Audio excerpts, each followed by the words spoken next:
আসসালামু আলাইকুম। রুকসাই চ্যানেলের পক্ষ থেকে আপনাদের সবাইকে স্বাগত জানাচ্ছি। আগের ভিডিওসগুলো যারা দেখেছেন, লাইক দিয়েছেন, সাবস্ক্রাইব করেছেন, অনেক অনেক ধন্যবাদ। সবার কাছে কৃতজ্ঞ, শুভেচ্ছা সবার প্রতি। আমি আসলে কানাডায় এসেছি আজকে প্রায় 2 মাস হয়ে যাবে। 2 মাস হয়ে গেছে, 2 মাস 3-4 দিন হলো। তো আমি আসার পর 2টা ভিডিও করেছি। ভিডিওগুলোতে জাস্ট আমি আমার এক্সপিরিয়েন্স শেয়ার করেছি যে আসার পরে আমার অনুভূতি কীভাবে আসলাম, আসার জন্য আমাকে কী করতে হয়েছে, কেন আগে আসলাম না, আসার পরে আমার অনুভূতি কী ছিল, এগুলো জাস্ট আমি একটু শেয়ার করেছি ফেসবুক এবং ইউটিউবে। তো ইউটিউবে দ্বিতীয়টা আসলে প্রথমে আপলোড হয়ে গেছে, প্রথমটা ভুলে গেছি আপলোড দিতে, এটা দিয়ে দেবো ইনশাল্লাহ। তো আজকেও আবারও আমি সেম বিষয়গুলো একটু আলোচনা করব আপনাদের সাথে, যে আমার কেন কানাডা এত ভালো লাগছে বা আমি কেন এত পছন্দ করছি। আমি তো বাংলাদেশের মানুষ, বাংলাদেশে জন্ম হয়েছে, বাংলাদেশে বড় হয়েছি, বাংলাদেশেই হচ্ছে আমার সব কিছু রেখে আসছি। হ্যাঁ, তারপরেও কানাডার প্রতি আমার কেন এত দুর্বলতা। হ্যাঁ, দুর্বলতা বলতে মানে আসার পর এত ভালো লাগছে কেন, বা আমি মনে হচ্ছে যে আবার যদি চলে আসতে পারতাম, এরকম একটা অনুভূতি কেন হলো আর কি। তো আমি আসলে আমার মেয়েদেরকে, আপনারা আগের ভিডিওতে শুনেছেন, মেয়েদেরকে পড়তে পাঠিয়েছিলাম একটা ইউনিভার্সিটিতে, অ্যালবার্টার। তো আমরাও যাই হোক, বড় মেয়েকে পাঠাবার পরে আমরা নিজেদের জন্য, আমার হাজব্যান্ডের জন্য অ্যাপ্লাই করলাম। তারপরে অ্যাপ্লাই করার পরই আমরা আসলে কানাডার ভিসাটা পেয়ে যাই 10 বছরের। তো এটা পাওয়ার পরই আমি একটু ভালো সিক হয়ে যাই কোনো কারণে আর কি। তো সিকের কারণে 1 বছর আমার প্রায় ট্রিটমেন্ট চলে। এই সিক অবস্থায় আমরা আবার আমেরিকার ভিসার জন্য অ্যাপ্লাই করি। ওইটাও আলহামদুলিল্লাহ 5 বছরের জন্য আমরা ভিসা পেয়ে যাই। তারপরে আমার ট্রিটমেন্ট পুরোদমে চলে 1 বছর, আর কোথাও মুভ করতে পারে নেই। 1 বছর 3 মাস, 1 বছর 3 মাস পরে আমরা আসলে ভিসা পাবার পরে তারপরে আমরা এসেছি। তো এখন আসার পরে যেটা হচ্ছে সেটা হচ্ছে, যেটা ভালো লাগার বিষয়, যে এই দেশ অনেক আগে থেকে তো আমরা সবাই জানি, সারা পৃথিবী সবাই জানে কানাডা হচ্ছে ঠান্ডার একটা দেশ। হ্যাঁ, প্রচণ্ড রকমের ঠান্ডা, যেটা মানে আনবিলিভেবল। হ্যাঁ, এবং এটা হচ্ছে আমরা আমাদের দেশে যখন +10-12 থাকে সেটাই আমরা নিতে পারি না, শৈত্যতাপ যেটা বলে, তখনও আমরা এটা নিতে পারি না। আর এই দেশে তো এটা বুঝেন, মাইনাস কোনো জায়গায় 40, কোনো জায়গায় 30, কোনো জায়গায় 20, কোনো জায়গায় 15 এরকম থাকে। তো আমার মেয়েরা যেখানে আছে এখানে প্রথম বছর ছিল -42, এরপরের বছর কমে আসছে, মানে এবার সর্বোচ্চ যেটা উঠেছে সেটা হচ্ছে, আমার মেয়েরা যেটা বললো, এবার সর্বোচ্চ যেটা উঠেছে 30 বা 32 এরকম। তো আস্তে আস্তে কেন যেন এটা ক্লাইমেট চেঞ্জের কারণে বা অনেক কিছুর কারণে, হয়তো এনভায়রনমেন্ট অনেক কিছুতেই চেঞ্জ হচ্ছে, হয়তো এটা চেঞ্জ হবে ফিউচারে। যেমন বাংলাদেশের ওয়েদার এখন শীত নাই বললেই চলে। হ্যাঁ, আমরা সারা বছরই এখন বলতে গেলে আমরা সামারেই থাকি।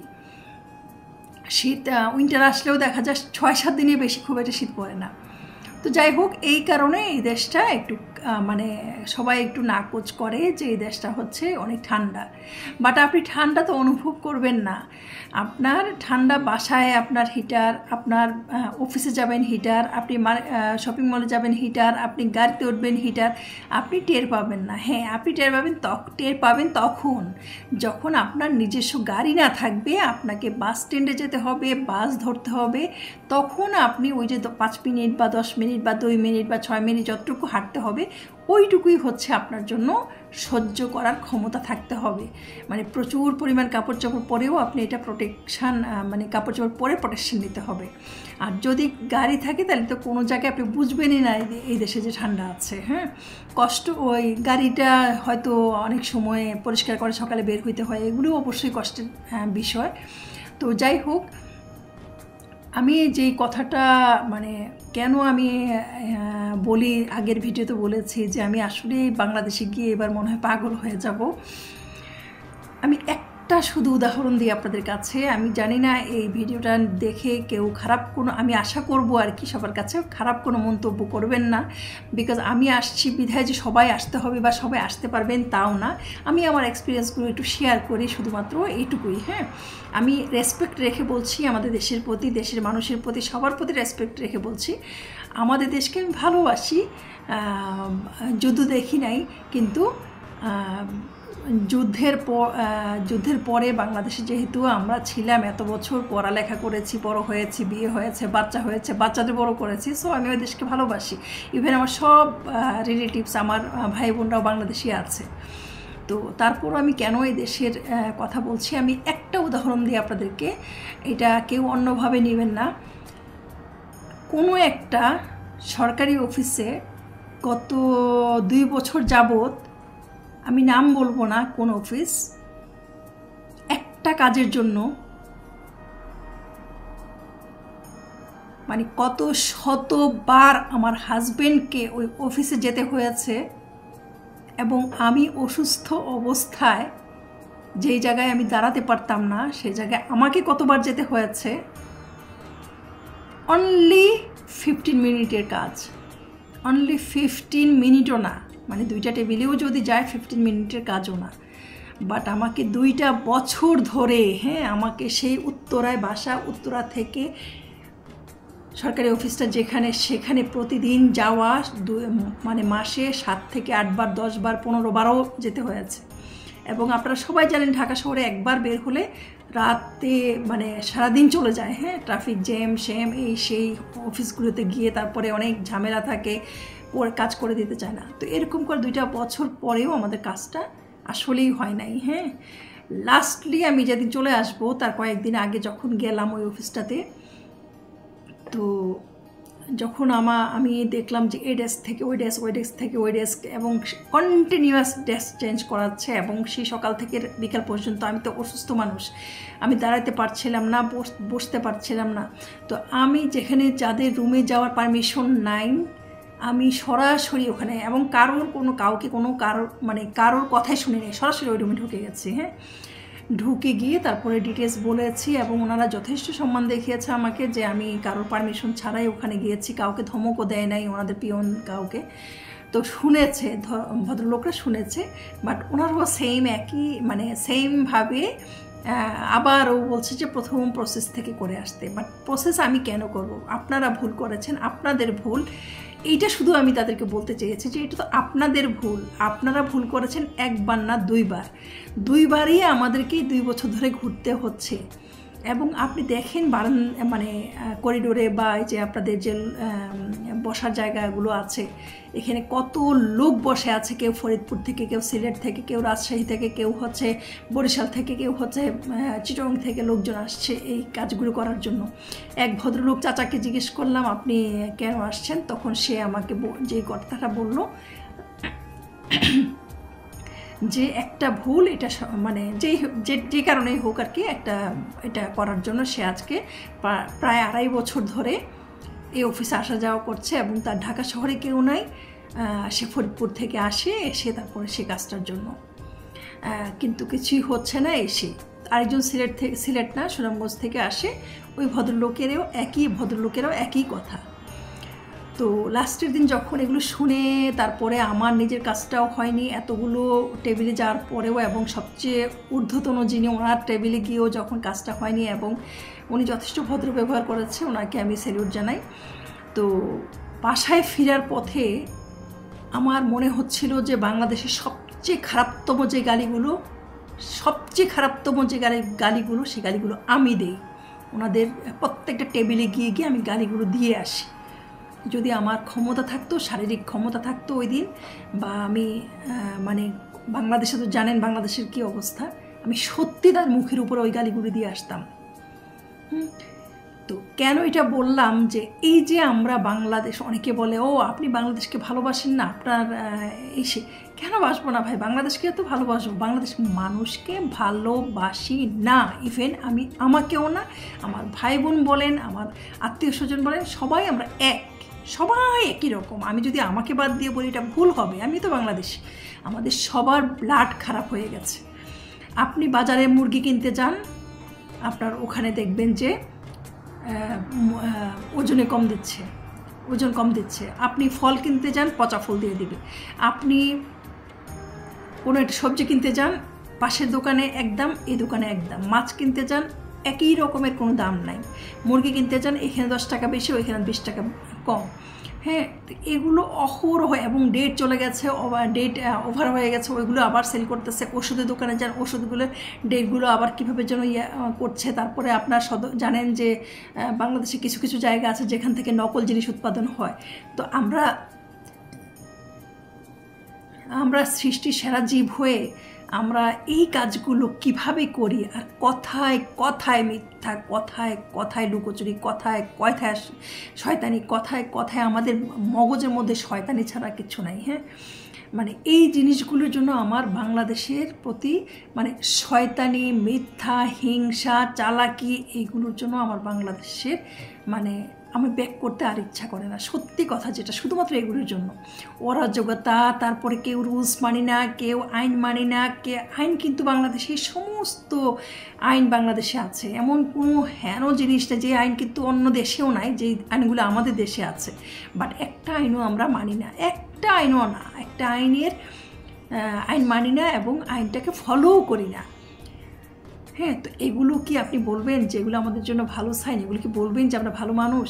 তাইলে কি বলবেন যে আমরা মানে কি বলবেন তাইলে আমরা জাতি হিসাবে আমরা কতটা মানে খারাপ হইতে পারি? আমরা অন্য দেশ না ঘুরলে বুঝতাম না। আমি কয়েকটা দেশ ঘুরেছি আগে অফিসিয়াল কাজে, আর পার্সোনালি হচ্ছে আরও কয়েকটা দেশ ঘুরেছি, আর এটা হচ্ছে উন্নত কান্ট্রির মধ্যে ফার্স্ট টাইম আসা। এখন এখানকার কথা বলি। এখানকার কথা বলার আগে একটু আপনাদেরকে কয়েকটা কথা বলি। আপনার কোনো রিলেটিভস যদি কানাডা বা আমেরিকা থাকে, আপনি যদি জিজ্ঞেস করেন আপনি কিভাবে গিয়েছেন, বা আমি কি যেতে পারবো কিনা, কিভাবে আমার একটু হেল্প করবেন কিনা, বা কোনো কিছু আর কি তার কাছ থেকে চাইলেন, আপনাকে এমন হাইকোর্ট দেখাবে যে আপনি আর জীবনেও কোনো দিন চাবেন না যে আমি কানাডা বা আমেরিকার মতো জায়গায় অ্যাপ্লাই করি, অ্যাটলিস্ট অ্যাপ্লাই করি, বা ট্যুরিস্ট ভিসা নিয়ে একটু যাই। এত হাইকোর্ট দেখাবে। আসলে কিন্তু এত হাইকোর্ট দেখানোর কিছু নাই। হ্যাঁ, এবার আমরা আসার পরে যেটা বুঝলাম আর কি, কারণ কোনো বাঙালি আত্মীয় স্বজন চায় না আপনি আসেন। আপনি যদি আপন ভাই বোনও হন, আপনি যদি চাচাতো ভাই বোন হন, মানে কাজিন হন, বা আপনি খুব কাছের কোনো বন্ধু হন, সে আসবে, সে তার পরিবার নিয়ে ভালো থাকবে। বাট আপনি আসেন সেটা কখনোই চায় না। এটা উপর দিয়ে যত কথাই বলুক, আপনাকে কোনো না কোনো জায়গায় সে আটকে দিতে চেষ্টা করবে। সো কখনও যদি আসতে ইচ্ছে হয় ট্যুরিস্ট ভিসা নিয়ে বা অন্য কোনো ক্যাটাগরিতে আসতে চান, আমার মনে হয় কি সবসময় নিজের মতো করে অ্যাপ্লাই করে, নিজের মতো করে ঠকে গেলেও ওই যে ভিসা ফিটা যেটা দিতে হয় ওইটা যদি আপনার লসও হয়, তাও ভালো মানসিক শান্তি। হ্যাঁ, মানসিক শান্তি পাবেন। কারো মাধ্যমে আসতে যাবেন, হজবরল হয়ে যাবে, ভিসা তো নিতে পারবেনই না, আপনাকে অনেক হাইকোর্ট দেখাবে, আপনি পরে বিরক্ত হয়ে যাবেন এবং বলবে, মানে নিজের ভিতরে একটা হাহাকার তৈরি হবে। সো ওই হাহাকার দরকার নাই। আপনি নিজে নিজে ট্রাই করেন, কোনো কনসালটেন্ট ধরে, মানে খুব ভালো যদি কেউ থাকে এরকম ধরে চেষ্টা করেন যদি আসতে ইচ্ছা হয়। লাক তো অবশ্যই ফেভার করে। আর আপনাকে আগের প্রথম ভিডিওটা আমি দিব আপনাদেরকে। ওই প্রথম ভিডিওতে আমি বলেছি যে আপনাকে সৎ বা অনেস্ট হইতে হবে, এবং আপনি যা দেখাবেন, পেপারস বলেন, টাকা পয়সা বলেন, সবই সৎ হইতে হবে। আপনি লোন করে ম্যানেজারকে ঘুষ দিয়ে কোনো কিছু টাকা দেখালেন, এটা করবেন না কখনো। আর হচ্ছে কোনো ভুয়া কাগজপত্র তৈরি করবেন না। এটা আপনি যত কথাই বলেন না কেন, ভুয়া মিথ্যা এগুলো কিন্তু একসময় প্রচার হয়ে যায়, এবং এটা কখনো লুকায়িত থাকে না। সো এগুলো না করে লিগাল ওয়েতে চেষ্টা করবেন। না যদি ভাগ্যে থাকে না আসবেন, এটা হচ্ছে আমার রিকোয়েস্ট সবার কাছে। তবে ট্রাই করতে পারেন, ম্যাক্সিমাম মানুষই পেয়ে যায় যারা নিজেরা ট্রাই করে। অনেকে দেখবেন, আমি আমার সাথের কথাই বলি, আমার সাথে তো আরও বাঙালি মেয়েরা পড়ে, আমার মেয়েদের সাথে অনেকেই ভিসা চেয়েছে, কিন্তু হ্যাঁ, ভিসা ওয়ান টাইম চেয়েছে, পায় নাই, সেকেন্ড টাইম আবার দিয়েছে, পায় নাই, এখন থার্ড টাইম আবার দিচ্ছে, হ্যাঁ, জমা দিচ্ছে ভিসার জন্য। তো ওনাদেরও তো কোনো কিছু ইলিগাল, ওনারা বলছে যে ওনাদের কোনো ইলিগাল কোনো কিছু দেখায়নি, ওনারা কিন্তু সব কিছুই ঠিকভাবে দেখিয়েছেন, ওনারা খুব ভালো মানুষ। তারপরও কেন ভিসা পায় না এটা একমাত্র আল্লাহ জানে, বা যেনারা দেন ভিসা ওনারা জানে। বাট আমরা প্রথমবার দিয়ে আমরা পেয়ে গেছি আলহামদুলিল্লাহ, বা আমাদের মেয়েদের ব্যাপারেও মানে প্রথমবার দিয়েই পেয়ে গেছি। হ্যাঁ, মানে কোনো ধরনের ইয়ে মানে হ্যাসেল করতে হয় না আমাদেরকে। তো আমাদের আসলে সময় নাই, বয়স হয়ে গেছে, এখন আমরা চাইলেও আর অন্য কোনো ক্যাটাগরিতে আসতে পারবো না। যখন আসার সময় ছিল তখন ট্রাই করি নাই, বা অনেক ঝামেলা ছিল, পারিবারিক বলেন, অর্থনৈতিক বলেন, বা অনেক কিছুতেই ঝামেলা ছিল, করি নাই। অনেক কারণ আছে, ফ্যামিলিগত অনেক কারণ থাকতে পারে, যেগুলো হয়তো প্রকাশ করছি না। হ্যাঁ, তো যাই হোক, যখন আমাদের আসার সময় হলো সব কিছু মিলে, তখন আর আমাদের বয়স নাই। হ্যাঁ, আমরা ট্যুরিস্ট ভিসা নিয়ে আসছি। তো ট্যুরিস্ট ভিসা নিয়ে এসে এখানে যারা আবার রিফিউজি ক্লেম করে থেকে যাওয়ার জন্য আমাদেরকেও অনেকে রিকোয়েস্ট করেছে রিফিউজি ক্লেম করো, বাট আমরা করব না। আমি, আমার হাজব্যান্ড এবং আমার মেয়েরা একদম ডিটারমাইন্ড, নেভার এভার আমরা কখনো রিফিউজি ক্লেম করব না। হ্যাঁ, এটা এখানে সারা জীবন আজীবন আমাকে রিফিউজি হয়েই থাকতে হবে। কেন আমি রিফিউজি হয়ে থাকবো? আমার বাংলাদেশের সম্মানের সাথে আমি বেঁচে থাকবো। হ্যাঁ, আর যদি কেউ চায় যে হ্যাঁ রিফিউজি হয়ে থাকতে চায়, তাও একটা উন্নত কান্ট্রিতে যেতে চায়, সেটা হচ্ছে ভিন্ন কথা। সে রিফিউজি ক্লেম করলেই যে তারটা হয়ে যাবে, নট দ্যাট। চেষ্টা করতে পারেন, অনেকেরই হয়ে যায়, অনেকেরই ম্যাক্সিমামই হয়ে যায়। তো এখন তো কানাডার সরকার বেশ কিছু আইন পরিবর্তন করেছে, তো আরও ওয়েট করা দরকার। যারা করবেন যে আর একটু ওয়েট করে দেখেন, নতুন সরকার এসছে, আবার কোনো কিছু চেঞ্জ করে কিনা। চেঞ্জ করলে যেটা আপনার জন্য মানে সহজ হবে, যেটা আপনার জন্য সুইটেবল হবে, সেইভাবেই আপনারা চেষ্টা করবেন আসার জন্য। তো এখানে কয়েকটা ভালো দিক, আমার এক্সপিরিয়েন্সগুলো জাস্ট শেয়ার করছি। এই যে দেখবেন প্রতিটা বাসার সামনে 3টা ইয়ে আছে, গার্বেজের মানে 3টা বক্স থাকে, একটা সবুজ, একটা কালো, একটা লাল। একটা সবুজ, একটা কালো, একটা নীল। তো একটাতে রিসাইকেলের জিনিসপত্র ফেলানো হয়, মানে বাসা থেকে, প্রতিটা বাসার সামনে 3টা থাকে, তো প্রতিটা বাসা থেকে একটাতে রিসাইকেলের জিনিস ফেলানো হয়, আরেকটাতে হচ্ছে গার্বেজ ফেলানো হয়, আরেকটাতে কী যেন, যাই হোক এটা ভুলে গেছি, এই কালোটাতে ওই কী যেন একটা ফেলানো হয়। 3টাতে 3 রকমের জিনিস ফেলানো হয়, এবং সিটি কর্পোরেশন থেকে বলা থাকে কোনটা কোন দিন নেবে, এটা জানা থাকে, সব বাড়িওয়ালায় জানে। তো সবাই গিয়ে যেদিন যেটা নিবে, আজকে সবুজটা নিবে, যার প্রত্যেকটা বাসার সামনে গিয়ে দেখবেন সবুজটা তার বাসার দরজার সামনে থেকে টেনে মেন রাস্তার সামনে নিয়ে রেখে দিয়েছে। প্রত্যেকের বাসার সামনে দেখবেন সকাল 9টার মধ্যে সবুজ ইয়েটা বড় বক্সগুলি নিয়ে রেখেছে। আবার যেদিন নীলটা নিবে, সেদিন নীলটা নিয়ে একদম রাস্তার পাশে রেখে আসছে। আবার যেদিন কালোটা নিবে বলা থাকে, ওইটা রাস্তার পাশে রেখে আসছে। তো সিটি কর্পোরেশনের গাড়িটা আসবে, এসে ড্রাইভার কি জন্য একটা মেশিন আছে, ওই মেশিনটা দিয়ে বক্সটা কি সুন্দর করে তুলে ময়লাটা নিয়ে নেয়, গাড়ির মধ্যে নিয়ে তারপরে বক্সটা আবার জায়গায় রেখে দেয়। তো সবাই যার যার কাছ থেকে ফিরে এসে আবার বক্সটা নিজস্ব জায়গায় নিয়ে আসে। এই যে একদিনও কিন্তু ব্যতিক্রম হবে না, এবং যত ঝড় তুফান যত কিছুই হোক না কেন, হ্যাঁ, ওরা আসবেই এবং নেবেই। এই যে সিস্টেমগুলো দেখেন। তারপরে দেখেন, আপনি মনে করেন ডক্টরের কাছে গেলেন, আপনার ইন্স্যুরেন্স করা আছে, বা আপনি এখানে এই দেশের নাগরিক, অথবা আপনি হচ্ছেন স্টুডেন্ট, আপনার স্টুডেন্ট হিসাবে তো আপনার চিকিৎসা পাবেন। চিকিৎসা করে আপনি আপনার আইডি দিয়ে চিকিৎসা সব কিছু করে আপনি বাসায় চলে আসলেন। বিল কিন্তু কোনো পে করে আসতে হবে না, আপনি চলে আসলেন, 2 দিন পরে আপনার বাসায় অটোমেটিক বিল চলে আসবে। তারপরে আপনি গিয়ে বিলটা পে করে আসবেন। তো আমাদের দেশে হলে এরকম যদি বিল না করে কাউকে রোগী ছাড়া হয়, রোগী প্রয়োজনে এরকম 20,000 30,000 টাকা বিল উঠলে প্রয়োজনে বাসা চেঞ্জ করে অন্য জায়গায় চলে যাবে। তো এই যে অবস্থাগুলি, মানুষের মেন্টালিটি বলেন, মানুষের চলা, মানে মানুষের প্রত্যেকটা ধাপ, আপনি প্রত্যেকটা ধাপ যদি চিন্তা করেন। তারপরে যেটা সরকারি অফিসের কথা, যেটা আমি বাংলাদেশের সাথে তুলনা করছিলাম, এখানে কোনো একটা কারণে আমরা 2টা সরকারি অফিসে 2বার গিয়েছি। মানে অবাক হবেন, 5 মিনিটের মধ্যে, 5 মিনিটও লাগে নাই, মানে আমাদের যেতে যতটুকু সময় লেগেছে ওইটুকুই, যাবার পরে আপনার টোকেন অনুযায়ী বসছেন, আপনাকে 2 মিনিটের মধ্যে কাজটা সেরে দিল, বাস চলে আসলাম। হ্যাঁ, আমার হাজব্যান্ড 2বার না 3বার গিয়েছে, তার বড় জোর ওই অফিসটাতে 5 মিনিট লেগেছে। হ্যাঁ, এই সেম কাজটা, আমি বলতে চাচ্ছি না কী কাজ, সেম কাজটা যদি আমাদের বাংলাদেশে হতো তাহলে আমাদেরকে মাসের পর মাস, বছরের পর বছর ঘুরতে হতো। তো এগুলো অনেক সিস্টেমেটিক, তো এই জন্য মানে ভালো লাগার বিষয়গুলো হচ্ছে এইগুলো। ট্রাফিক রুলস দেখেন, এখানে কিন্তু কোনো আমাদের প্রত্যেকটা ট্রাফিক মোড়ে ট্রাফিক পুলিশ থাকতে হবে। লাল বাতি, সবুজ বাতি, হলুদ বাতি, কালো বাতি, মানে 7 রঙের বাতিও যদি জ্বলে তারপরও পুলিশের হাত একটা এইভাবে, মানে ট্রাফিক পুলিশের হাত এইভাবে রাখতে হবে, সেভাবে রাখতে হবে, এইভাবে বলতে হবে, সেভাবে বলতে হবে। যা মানে কেন, এখানে তো অটোমেটিক কোনো পুলিশ নাই, কোনো কিছু নেই, আপনাকে মানে সবাই রুলস মানে, রুলস মানতেই হবে। হ্যাঁ, আপনি যতগুলো সিগন্যাল দেখবেন, শত শত লক্ষ লক্ষ একটা সিটির মধ্যে সিগন্যাল, লক্ষ বললেও ভুল হবে, ছোট্ট একটা শহরের মধ্যে। হ্যাঁ, তো আপনাকে ওই রুলস, যে গাড়ি চালায় সে ওই রুলস মেনেই গাড়ি চালায়।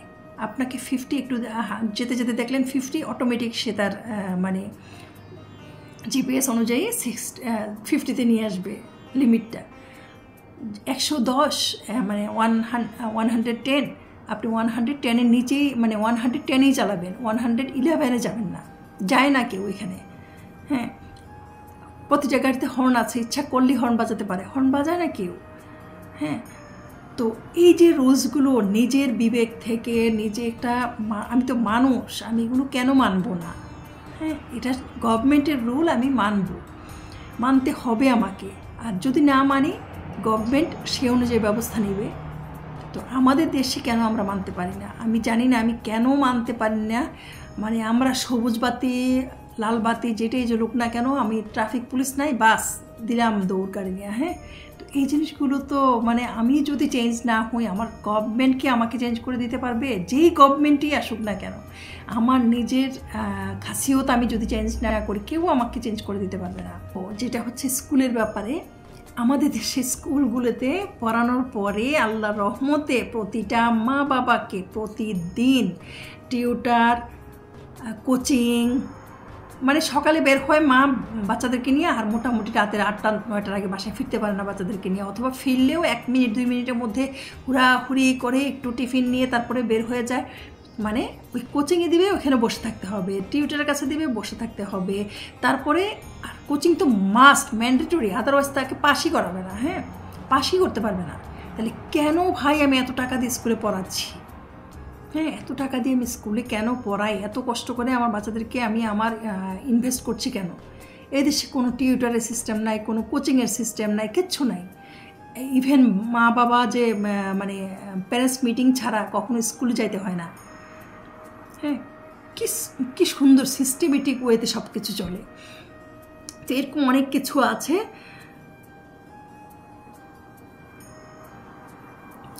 যেমন এরকম অনেক কিছু আছে, যেমন দেখেন আরেকটা কথা বলি, এখানে প্রতিটা বাসার সামনে কিন্তু 3টা-4টা, প্রতিটা ফ্যামিলিতে 2টা-3টা-4টা গাড়ি থাকে।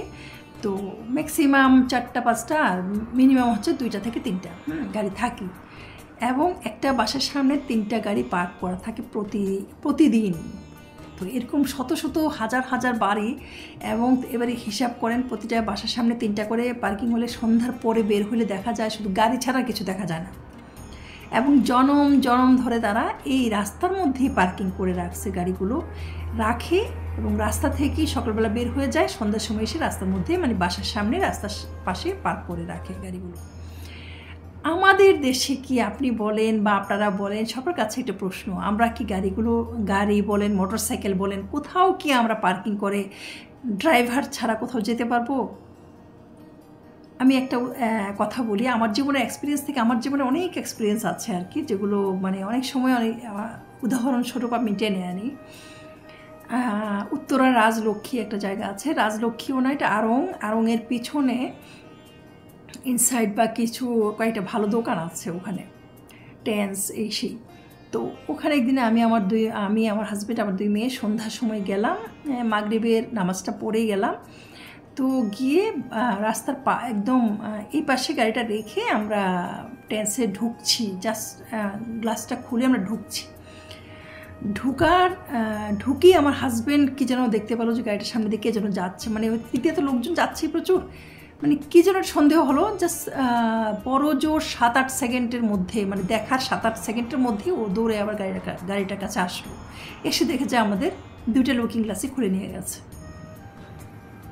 হ্যাঁ, তো আমি কোন ভাষায় বলবো, কিভাবে বলবো আমি জানি না। এই যে শত শত গাড়ি, হাজার হাজার লক্ষ লক্ষ গাড়ি এখানে পার্কিং করে, কোথায় এখানে তো চুরি হয় না, এখানে তো কেউ নেয় না, এখানে তো কোনো লুকিং গ্লাস বলেন, গাড়ি বলেন, মানে কোনো কিছুই তো নেয় না, এভাবেই পড়ে আছে।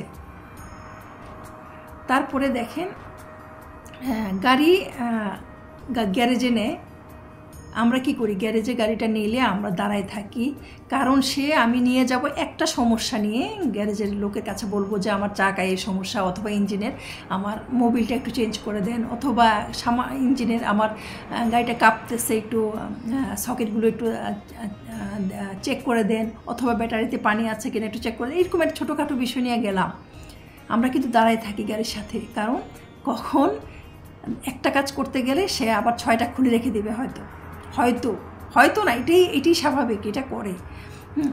এইখানে যা দেখলাম, সবাই গাড়িটা গ্যারেজে দিয়ে আসে, আগে অ্যাপয়েন্টমেন্ট নিতে হয় গ্যারেজের সাথে, টেকনিশিয়ানের সাথে। অ্যাপয়েন্টমেন্ট যেদিন দিবে, যখন দিবে ঠিক তখনই গাড়িটা দিয়ে আসতে হবে। সে আপনার প্রবলেমগুলি আপনি সব কিছুটা লিখিত হবে দিয়ে আসলেন, তারপর সে কাজ সারবে, সেরে আপনাকে জানাবে মেসেজের মাধ্যমে বা ইমেলের মাধ্যমে জানাবে, বাস আপনি গিয়ে টাকাটা পে করে গাড়িটা নিয়ে আসলেন। কোনো ধরনের চুরি চামারি মানে সিস্টেমই নাই, বা তাদের মাথায় হয়তো এটা আসে না কখনো, বা জানি না, তারা মানে জন্মগতভাবেই হয়তো এরকম। আরেকটা উদাহরণ বলি, আমার মেয়ে একটা গাড়ি কিনেছে রিসেন্টলি, আমি এটা ভিডিও করে দেখাবো আপনাদেরকে। তো এই গাড়িটা কেনার আগে সে আরও 2-3টা গাড়ি, মানে কয়েকটা গাড়ি দেখেছে, দেখে তো একটা গাড়ি কিনেছে সে একদম ওর বাবা আসার পরে, আমরা আসার পরে ওর বাবাকে নিয়ে গিয়ে একদম গাড়িটা দেখে ওর কাছে ভালো লেগেছে, গাড়িটা কিনেছে সব কিছু মিলে। তো কাগজপত্র যা হওয়ার, ওই কাগজপত্র বলতে ইন্স্যুরেন্স করে নাই, কিন্তু তাকে পেমেন্টটা করে ফেলেছে, ফুল পেমেন্ট $4,500 ফুল পেমেন্ট করে। তো যেই একটা পেপারস লাগে, পেপারস রেডি করে তার মতো করে সব কাগজপত্র দিয়ে দিয়েছে, সব কিছু। হ্যাঁ, শুধু গাড়িটা পরের দিন গিয়ে আনবে। তো বাসায় এসে আমার হাজব্যান্ড কেন যেন মনে হলো যে গাড়িটা যখন সে ডেসক্রিপশান দিয়েছিল, তখন সে কেন যেন এটা সাইলেন্সার পাইপটা সম্পর্কে কিছু লিখে নাই। তো আমার হাজব্যান্ড যখন ওকে আবার ফোন করে জিজ্ঞেস করলো, তোমার সাইলেন্সার পাইপের কত, যেমন আমাদের 1000, 1500, 2000 থাকে, ওটা হচ্ছে 4000, যেটা প্রচুর তেল খাবে। তো এত তেল, একটা স্টুডেন্ট তেল খেলে তো সম্ভব না গাড়িটা চালানো। সাথে সাথে আমার মেয়েকে ফোন করে, তখন আমরা আলাদা একটা অন্য বাসায় থাকতাম, আমার মেয়েকে ফোন করে বললো, মা এই ঘটনা, সাইলেন্সার পাইপটা তো হচ্ছে 4000 লিটার না কি যেন বলে, এটা যাই হোক 4000। তো নর্মালি তুমি 2000ও তো তোমার জন্য অনেক বেশি, তো এরকম বললো, তুমি তো এটা অনেক তেল খাবে, এখন তুমি ভদ্রমহিলার সাথে কথা বলে দেখতে পারো, এটা চেঞ্জ মানে টাকাটা ফেরত দেবে কিনা, তাহলে গাড়িটা আমরা নিব না। তো আমার মেয়ে একটু মন খারাপ করলো যে কীভাবে, এটা লজ্জা লাগছে ওর কাছে, আমরা বাঙালিরা যেটা করি আর কি, আমাদের লজ্জা হচ্ছিল। তো ওর বাবা বলছে যে তাহলে আমি বলি, তারপরে বলছে না আমি আচ্ছা বলে দেখি। তারপরে আমার মেয়েকে কনভিন্স করলো ওর বাবা, করার পরে ও একটা মেল দিল ওকে, মেল দেওয়ার পর সে ভদ্রমহিলা বললো, ওকে কোনো প্রবলেম, কালকে তুমি আসো, এসে টাকাটা নিয়ে যাও, আজকে আমার এই মুহূর্তে আমি টাকাটা তোমাকে দিতে পারছি না, এখন অনেক রাত, আমি কালকে সকালবেলা তোমাকে টাকাটা দিয়ে দিব, এবং আমি 2 ভাবে টাকাটা দিব, কালকে দিব অর্ধেক, পরশুদিন দিব অর্ধেক। এখন কত ভদ্র। আমাদের অ্যাকাউন্টে যদি টাকাটা ঢুকে যেত আল্লাহ রহমতে, আমরা বিকাশ করতে গেলে একজন ভুলবশত আরেকজনের মোবাইলে যদি চলে যায়, ওই লোককে যদি আপনি 1000বার ফোন করেন, আর জীবনে বিকাশের টাকাটা ফেরত দেয় না। হ্যাঁ, 100, 200, 500, 1000 এটাই ফেরত দেয় না, আর সে $4500 2 দিনের মধ্যে টাকাটা ফেরত দিয়ে দিল তার অ্যাকাউন্টে। মানে এই যে কারণগুলো দেখেন, ভালোবাসার পেছনে, একটা দেশ বা একটা মানুষকে ভালোবাসার পেছনে কতগুলি কারণ। আরেকটা কথা বলি, আমার মেয়ে আমরা আসার পরে একটা থেকে একটা মল থেকে সে একটা ফোমের বড় বিছানা নিয়েছে। ফোমের বিছানা বলতে এটা আপনি ইলেকট্রিকভাবে এটাকে আপনি যখন করবেন, পাম্প দিবেন, এটা অটোমেটিক ফোমটা এত উঁচু হয়ে যায়, মানে খাটের মতো হয়ে যায়, এবং এটা মানে শুইতে অনেক মজা, অনেক ভালো লাগে। তো এটা দেওয়ার পরে সে অনলাইনে আসছে অনেক বড় প্যাকেট। তো এটা সে প্রসেস করে যখন দিল, এটা খুব সুন্দর বড় একটা খাট হলো। আমরা এটার উপরে বিছানা টিছানা সব কিছু করে দিল, আমরা থাকলাম। পরের দিন সকালবেলা দেখা যাচ্ছে যে একটু মানে এটা লো হয়ে যাচ্ছে, নিচু হয়ে যাচ্ছে। তো পরের দিন আমার মেয়ে ভাবলো হয়তো কোনো এটা হয়তো এরকমই হয় না কি জানি, দেখে আজকে আবার পাম্প দিই। তা আবার পাম্প দিয়েছে। তো সেকেন্ড রাতে আর কি, সেকেন্ড দিন রাতে দেখা যাচ্ছে যে আবারও একটু নিচু হয়ে গেছে। তখন সে বুঝলো যে এটাতে কোনো কিছু একটা প্রবলেম আছে। তো ভদ্রলোক ওই যার কাছ থেকে কিনেছে, যে মল থেকে, ওখানে ফোন দিয়েছে যে এটা আমি কিনেছি তোমাদের কাছ থেকে অনলাইনে, বাট এটা তো থাকছে না, তোমার বাতাসটা থাকছে না, এটা নিচু হয়ে যাচ্ছে। হ্যাঁ, তো সে বলছে এভাবে না সেভাবে করো। সে ফোনে ফোনে সব কিছু ওকে বলে দিল, আবার করলো। তো আবার ও যখন দেখলো যে না এটা হচ্ছেই না, তখন তাকে কনফার্ম করলো এবং বলছে যে না এটা কোনোভাবেই হচ্ছে না। সাথে সাথে ভদ্রলোক ফোন করে বললো যে তুমি ডোন্ট ওয়ারি, আমি তোমাকে এটার তুমি টাকাটা কালকে তোমার দাও, তোমাকে টাকাটা আমি ফেরত দিয়ে দিচ্ছি, আর এটা গার্বেজে ফেলে দাও, এটা গার্বেজে ফেলে দাও, আমি টাকাটা দিয়ে দিচ্ছি। এটাও বলে না যে না তুমি আমি লোক পাঠাচ্ছি ফেরত দিয়ে দাও, অথবা তুমি আবার আমাকে অনলাইনে এটা ফেরত দিয়ে দাও, অথবা তুমি আমাকে এটা পৌঁছে দাও, কোনো কিছু না, গার্বেজে ফেলে দাও। হ্যাঁ, গার্বেজ করে দাও, আমি তোমাকে টাকাটা দিয়ে দিচ্ছি। উইদিন 15 মিনিটসের মধ্যে সে টাকাটা রিটার্ন করেছে, 1 টাকাও কোনো কাটে নাই, এবং এটা এখন পড়ে আছে আমাদের বাসায়। আমার মনে হচ্ছিল যে আমি এটা বাংলাদেশে নিয়ে যেতে যদি পারতাম, এটা ওয়েট না হয়তো, বাংলাদেশে নিয়ে গেলে আমাদের মানে একটা টায়ার আছে না, টায়ার দিয়ে ভালো করে করলে এক জায়গায় হয়তো ফুটা আছে, ওই জায়গাটা ঠিক করলেই হয়ে যেত। এটা মানে 5 মিনিটের কাজ। এদেশে তো আর এরকম কোথাও গিয়ে সাইকেলের দোকান বা রিক্সার দোকান না, এই জন্য সম্ভব না। তো এটা এমনিতেই পড়ে আছে। তো আমি বললাম যে বলো, যে ওই ভদ্রলোককে বলো যে এটা ফেরত দিয়ে দিবা তুমি, বা দিয়ে আসবা, অথবা কোনো একটা ব্যবস্থা ওনার লোক পাঠাইতে বলো, তুমি টাকাটা দিয়ে দিবা, যে কি বলে যে অনলাইনে যে আসার যে খরচটা ওইটা তুমি দিয়ে দিবা। বলছে না, পরে ফোন দিছে ওই ভদ্রলোক একই কথা, যে না এটা নিব না, এটা ফেলে দাও তুমি। হ্যাঁ, তো এইটা আমাদের দেশে হলে কখনো করতো? আপনি মানে এটা আপনাদের কাছে আমার প্রশ্ন, বা আমার কাছে আমার প্রশ্ন, বা আমি নিজেই অবাক হই যে এটা কি আমাদের দেশে হলে কখনো সম্ভব হতো? সে দেখেও নাই, সে কি আমার মেয়েকে মিথ্যা বললো, বা আমরা কি মিথ্যা বললাম নাকি? সে দেখেও নাই, সে নিতেও চায়নি, সে টাকাটা ফেরত দিয়ে দিল। তো এরকম অনেক ঘটনা আছে যেগুলো মানে একটু ভাবতে অবাক লাগে যে এত সিস্টেমেটিক কীভাবে সম্ভব। এখানে যে একটু আগে বলছিলাম যে ট্রাফিক পুলিশ নাই, কিন্তু আপনি তারপরেও কি সুন্দর রুলস মেনে চলছেন, সমস্ত রুলস মেনে চলছেন। কারণ রুলস না মানলেও ট্রাফিক পুলিশ যদি রাস্তায় নাও থাকে, আপনি টেরও পাবেন না। আপনি কোনো রুলস যদি ভঙ্গ করেন, অটোমেটিক আপনার বাসায় চলে আসবে, ফাইনটা চলে আসবে। আপনি টের পাবেন না, আপনার গাড়ির নাম্বার অনুযায়ী অটোমেটিক আপনার বাসায় অ্যাড্রেস অনুযায়ী আপনার ফাইন চলে আসবে। যার কারণে মানুষ বাধ্য সব রুলস মেনে চলতে। তো প্রত্যেকটা জিনিসের পিছনে তাদের এই দেশে মানে সব কিছু তারা মেনে চলে, কারণ এটা তাদের গভর্নমেন্টের কৃতিত্ব, অথবা মানুষ হিসাবে, অথবা জাতি হিসাবে, অথবা হচ্ছে আমি কোন ভাষায় কোনভাবে বললে এটা হবে আমি জানি না। আমি সত্যি মানে অভিভূত, মানে দেশের বেশ কিছু জিনিস, বেশ কিছু আইন, বেশ কিছু মানে ভালো লাগার জিনিস, খুবই মানে আশ্চর্য হই। তারপরে আরেকটা জিনিস বলি, সেটা হচ্ছে আমাদের দেশে আগোরা বা স্বপ্ন আছে। আমরা কি করি, ট্রলিতে করে সব বাজার করলাম, করে এসে আমাদের কাউন্টারে দাঁড়াই, তারপরে হচ্ছে সামনে লাইনে যিনি আছেন উনি শেষ করলে আমি দাঁড়াই, আমি আমারগুলো নিলে পরে তারপরে আমারগুলো দিতে থাকি, তারপরে ওনারা মেশিন ধরে কত টাকা হলো সব কিছু করে তারপরে হচ্ছে বিল দিতে হয়। আর এখানে আমরা এখানে তো আপনারা জানেন ডলারে, আর ওখানে হচ্ছে টাকায়। তো সামান্য কিছু কিনলেও দেখা যায় যে $200-300 হয়ে যায়। হ্যাঁ, একটা ট্রলিতে। দুধ কিনলাম, ডিম কিনলাম, একটু রুটি কিনলাম বা পরোটা কিনলাম, পাউরুটি কিনলাম, একটু তরকারি কিনলাম, তারপরে হচ্ছে এরকম বিস্কিট কিনলাম, এরকম নানান জিনিস কিনলাম, তাও $200-300 হয়ে যায়। তো এগুলো অনেক কিছু কিনে ছোটো ছোটো ছোটো ছোটো অনেক কিছু কিনে পুরা ট্রলি ভর্তি করে এসে এখানের সিস্টেমটা হচ্ছে আপনি অনেকগুলো কাউন্টার থাকবে, আপনি যেটা ওপেন পাবেন সেটাতে যাবেন, গিয়ে নিজেটা নিজে ওই মেশিন দিয়ে ইয়ে করবেন, কত হয়েছে এটা মেশিন দিয়ে অটোমেটিক কম্পিউটারে উঠছে যত হলো। এবং মনে করেন আমি আমার মেয়ের সাথে গেলাম, আমার হাজব্যান্ড গেল বা আমার ছোটো মেয়ে গেল, যেই গেল বা আমরা 4 জনে গেলাম, তো আমার বড় মেয়ে হয়তো এটা করছে যে কত হচ্ছে একটা একটা করে দিচ্ছে, আমরা ওই পাশে দিয়ে রাখছে, যেভাবে আমরা সাথে সাথে ব্যাগে করে ঢুকাই ফেলছি, সব কিছু ঢুকাই বাস আমরা ও কার্ডটা পাঞ্চ করে বাস চলে আসছি। কেউ মনিটর করে না, কেউ দেখে না, কেউ কিচ্ছু না। হ্যাঁ, কতটা অনেস্ট হলে সম্ভব।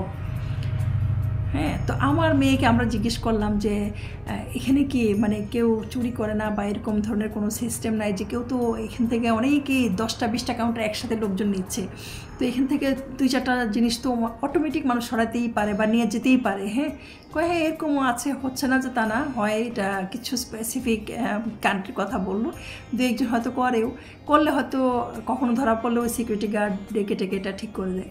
কিন্তু যদি আমরা আমাদের দেশের সাথে কম্পেয়ার করি, আমরা যদি এই সুযোগ পাইতাম তাহলে কিছু আমরা হাত ব্যাগে, কিছু হচ্ছে পিঠের ব্যাগে, কিছু হচ্ছে এখানে, কিছু হচ্ছে সেখানে নিয়ে তারপর সুন্দর মতো আমরা বিল না দিয়ে অথবা বিলের কাউন্টারে গিয়ে অর্ধেকটার বিল করতাম, অর্ধেকটার বিল না করে সুন্দর মতো চলে আসতাম। এটা হচ্ছে আমি আমাকে সহ বলছি, কেউ অন্যভাবে নেবেন না। মানে এটা হচ্ছে আমরা যেইভাবে দেখে আসছি, যেটা হচ্ছে আমাদের দেশে প্রতিনিয়ত হচ্ছে সেটা।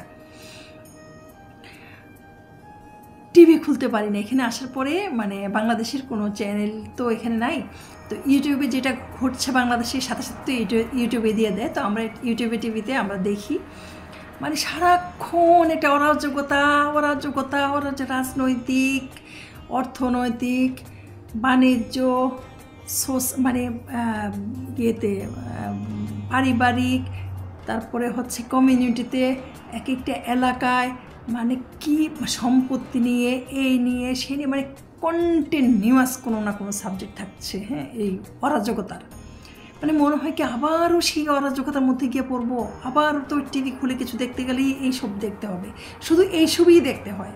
আর এখানে বড় বড় স্ক্রিন লাগানো, প্রত্যেকটা বাসায় টিভি হচ্ছে 108 ইঞ্চি, তারপরে 100 কত ইঞ্চি, মানে একটা সিনেমা হলের মতো এক একটা টিভি, প্রত্যেকটা ঘরে কিন্তু বাসায় কিন্তু টিভি আছে এখানে, একটা না, একটা 2টা পর্যন্ত 3টা পর্যন্ত টিভি আছে। তারা তো গান দেখে, তাদের অনেক মজার মজার জিনিস দেখে, এই সমস্ত অরাজকতা কিছু নাই দেখার মতো।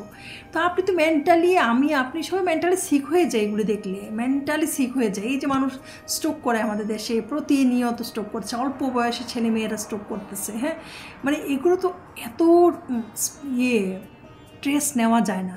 একটা বাসে উঠবেন যন্ত্রণা, একটা লোকাল মানে একটা আপনি ট্রেনে উঠবেন যন্ত্রণা, আপনি একটা কী যেন এটা এখন বড় বড় যে মেট্রো রেলে উঠবেন যন্ত্রণা, কোথাও আপনার শান্তি নাই। আপনার বাসায় আসবেন যন্ত্রণা, অফিসে যাবেন যন্ত্রণা, মানে যন্ত্রণা ছাড়া, মানে অরাজকতা ছাড়া, যন্ত্রণা ছাড়া, অস্বস্তি ছাড়া, অশান্তি ছাড়া, মানে শান্তির কোনো বালাই নাই, শান্তি নাই।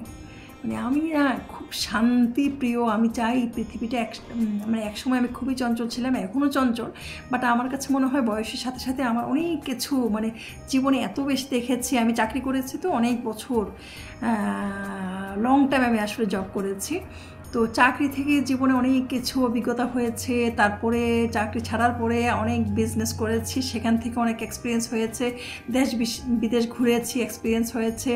তারপরে আমার সবসময় একটু জানার কিউরিওসিটি বেশি সব কিছুতে, এগুলো থেকে এক্সপিরিয়েন্স হয়েছে। এক্সপিরিয়েন্স হতে হতে না আমার কাছে একটু মানে এখন মনে হয় আর কি যে একটু শান্তি চাই পৃথিবীতে। প্রতিটা মানুষের একটু শান্তি দরকার, শান্তিপ্রিয় মানুষ হওয়া দরকার, খুব জরুরি আমাদের আসলে।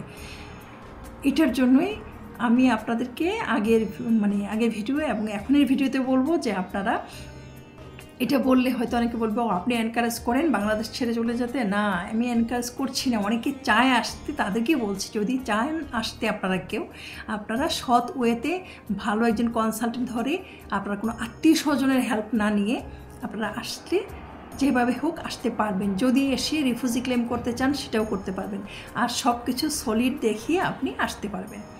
এটা হচ্ছে আমার কথা, এবং আপনার ভিসার কোনো প্রবলেম হওয়ার কথা না। সবাই ভালো থাকবেন। আসসালামু আলাইকুম।